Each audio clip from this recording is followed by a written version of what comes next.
Nah, para mahasiswa Ajo sekarang sedang memapas di laut. Nah, Ajo mendapatkan ikan tangkipar namanya.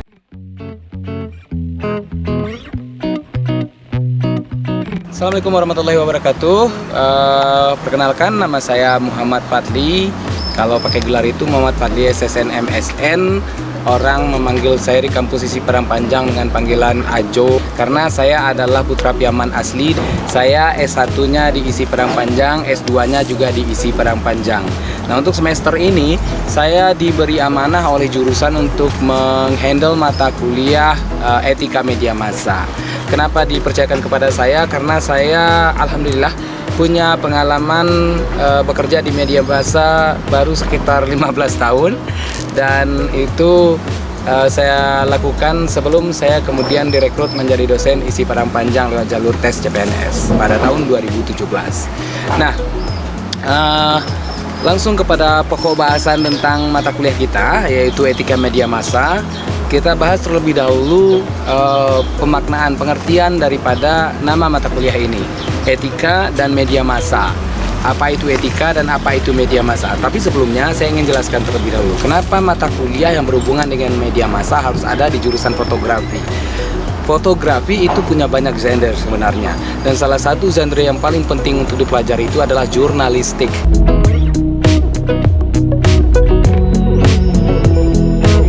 Jurnalistik di sini berhubungan dengan pemberitaan atau news. Nah, kalau kita bicara jurnalistik berarti kita juga harus bicara soal media massa. Dan hari ini media massa memegang peranan sangat penting dalam perubahan dunia.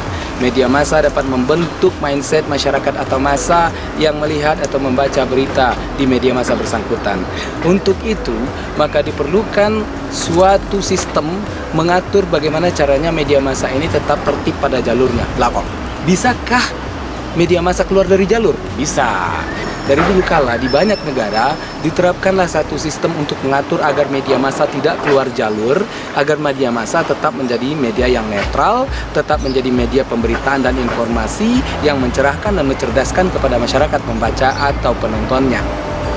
Maka dari itu ditetapkanlah ada namanya kode etik jurnalistik.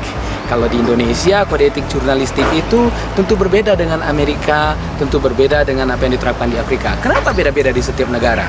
Kuncinya di sini. Kata etika. Etika itu menurut pengertian secara bahasanya berasal dari bahasa Yunani, yaitu etikos. Etikos ini artinya hal-hal yang berhubungan dengan moral. Etikos juga berarti bahwa ada kebiasaan yang membentuk pemahaman tentang apa itu moral. Moral tentu saja berhubungan dengan kebaikan, keburukan, tentang jahat, tentang benar, dan lain sebagainya. Intinya, etika membuat manusia bisa membedakan. Ini nih yang baik nih, ini yang buruk, ini yang nggak boleh, ini yang boleh.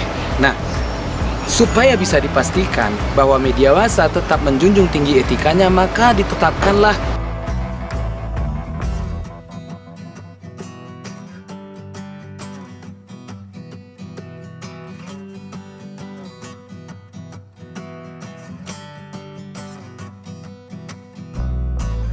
kode etik jurnalistik tadi. Supaya bisa dipastikan bahwa media massa tetap berada pada jalurnya, maka ditetapkanlah kode etik jurnalistik tadi. Tapi ingat, kita tidak hanya membahas tentang kode etik jurnalistik di dalam mata kuliah ini. Kita akan membahas lebih dalam tentang bagaimana seharusnya media massa benar-benar menjadi media transformasi. Sedikit cerita tentang media massa. Media massa dipercaya hari ini sebagai salah satu tonggak dari demokrasi. Di sini dasar kekuatan media massa. Kenapa media massa bisa dianggap sebagai salah satu tonggak demokrasi? Karena media massa berhasil membuktikan diri sebagai kontrol sosial, baik bagi masyarakat maupun sistem pemerintahan yang berada above atau di atas masyarakat tersebut.